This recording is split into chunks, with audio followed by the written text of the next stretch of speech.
Video ini akan ditampilkan cara-cara melakukan pemeriksaan visus dasar. Persiapan yang dilakukan adalah sebagai berikut. Persiapan pertama adalah persiapan alat. Alat yang digunakan meliputi 1. Octotype seperti Snellen chart, Tumbling A, Landolfi, LVRC chart, Lea chart, dan HOTV chart. 2. Trial frame, 3. Trial lens, dan 4. Center. Persiapan kedua adalah persiapan ruangan. Setting ruangan disesuaikan dengan jenis octotype yang digunakan untuk memeriksa pasien. Contoh, pasien dewasa yang mampu membaca menggunakan Snellen chart diperiksa pada jarak 6 meter. Pasien anak usia prasekolah menggunakan Lea chart dan diperiksa pada jarak 3 meter. Pasien yang tidak dapat membaca atau buta huruf diperiksa dengan menggunakan Tumbling A. Persiapan ketiga adalah persiapan pasien. Pertama, berikan edukasi kepada pasien mengenai pemeriksaan apa yang akan dilakukan. Kedua, sesuaikan octotype yang digunakan dengan kemampuan pasien, mampu mengenali huruf atau gambar atau tidak. Yang ketiga, posisikan pasien sesuai dengan pemeriksaan yang akan dilakukan dan dalam kondisi mata tidak berakomodasi atau rileks.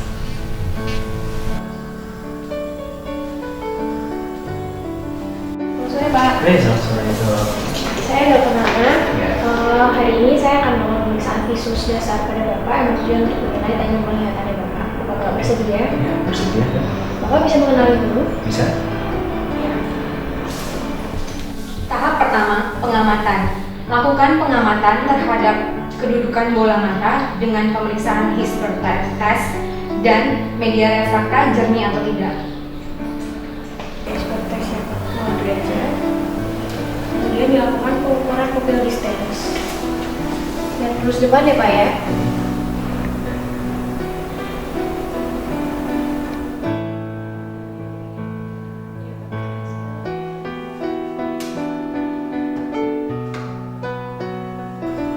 Tahap kedua, pemeriksaan visus dasar. Pertama, pemeriksaan dilakukan di tempat atau ruangan yang memiliki pencahayaan cukup terang dan posisi pasien tidak boleh melawan arah datangnya cahaya. Kedua, posisikan pasien sesuai dengan octotype yang digunakan. Dalam pemeriksaan ini, pasien menggunakan octotype Snellen karena pasien dapat mengenali huruf.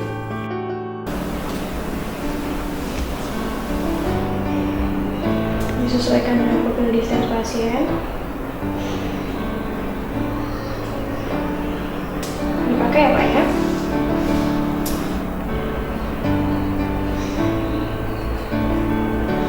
Sudah cukup nyaman?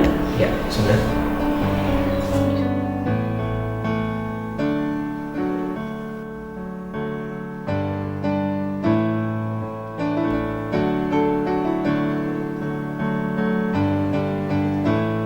Sudah cukup nyaman Pak posisinya? Ya, sudah. Saya mulai pemeriksaannya dari mata yang sebelah kanan dulu ya. Ya. Yang sebelah kiri saya pasang penutup.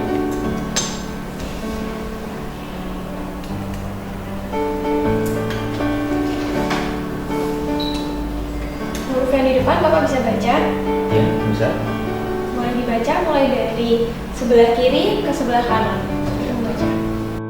E N D S L H A P E O H T Z V F C. Dalam pemeriksaan ini, pasien dapat membaca sampai huruf terkecil, maka visus mata kanan pasien adalah 6/6. Saya lanjutkan mata yang sebelah kiri ya Pak. Ya. Penutupnya saya pindah ke sebelah kanan. Mulai dari huruf yang terbesar lagi ya Pak. E N D S L H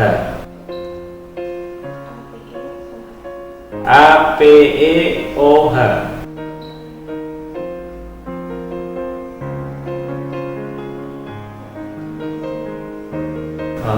Kurang jelas, dok.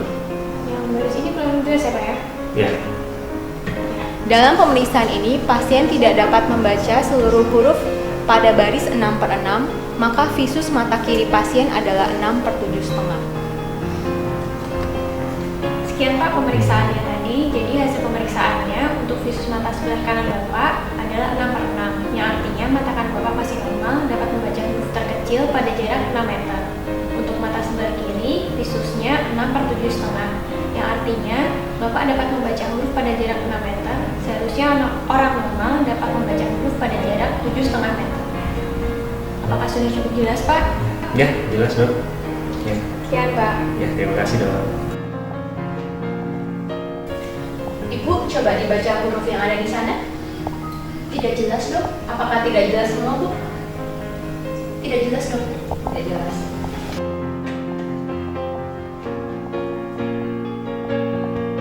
Bila pasien tidak dapat melihat huruf terbesar dari Snellen chart, maka lakukan pemeriksaan visus dengan hitung jari pada jarak 1 meter.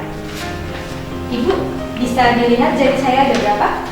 1, ini, 2, ini, 5. Bila pasien dapat menghitung jari pada jarak 1 meter, lanjutkan pemeriksaan pada jarak 2 meter, dan seterusnya.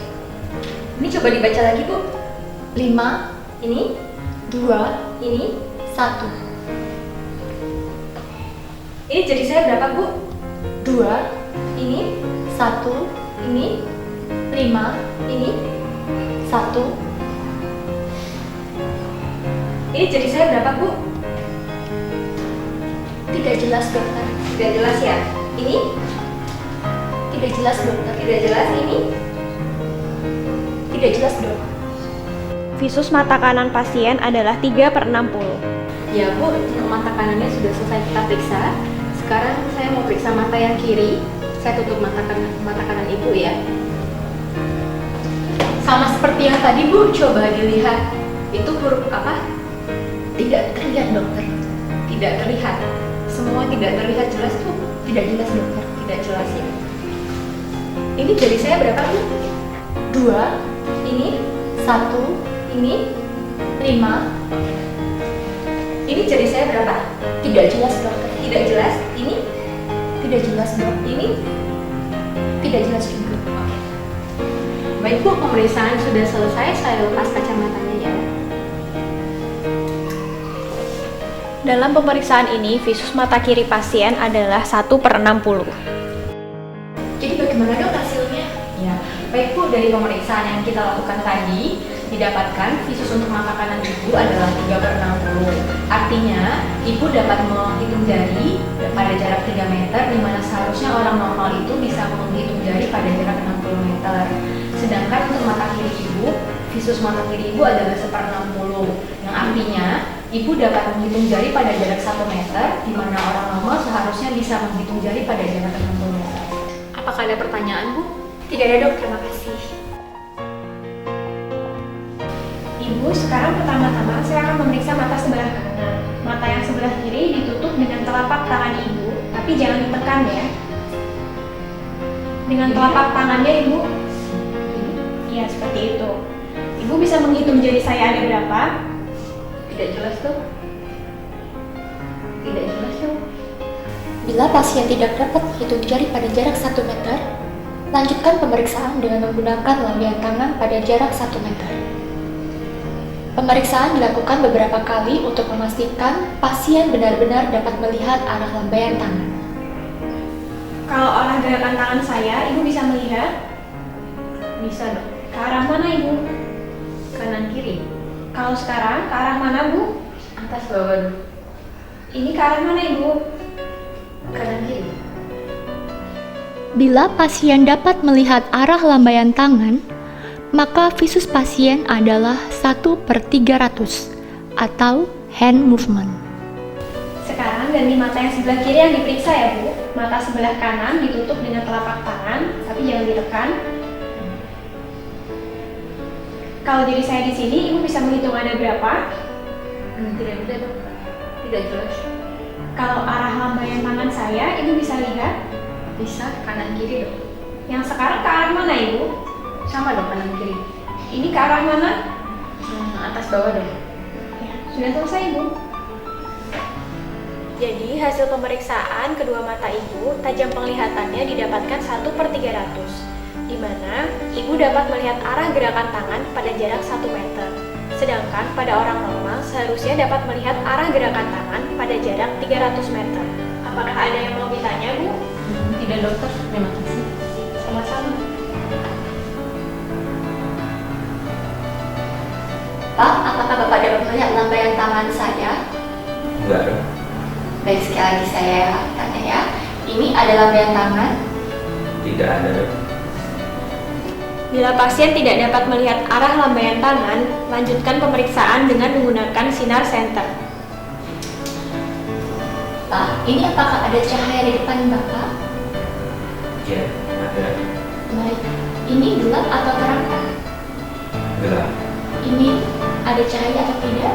Terang. Ada cahaya. Baik, sekali lagi. Ini gelap atau terang? Gelap.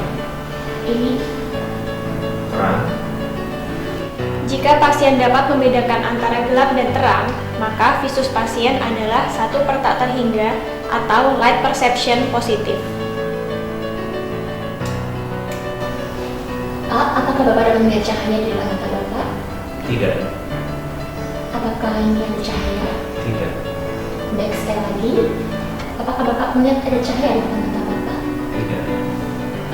Ini Tidak. Jika pasien tidak dapat membedakan gelap dan terang, periksa refleks pupil pasien. Jika refleks pupil direct pasien negatif, berarti visus pasien adalah NLP atau no light perception.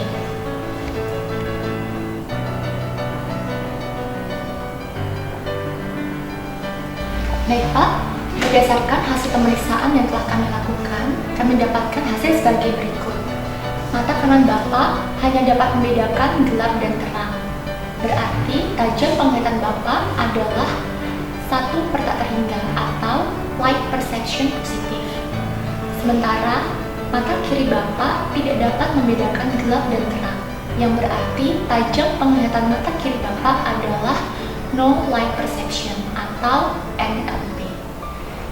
Apakah ada yang masih ingin ditanyakan, Pak? Jelas dong. Baik, tadi pemeriksaannya sudah selesai ya, Pak. Terima kasih.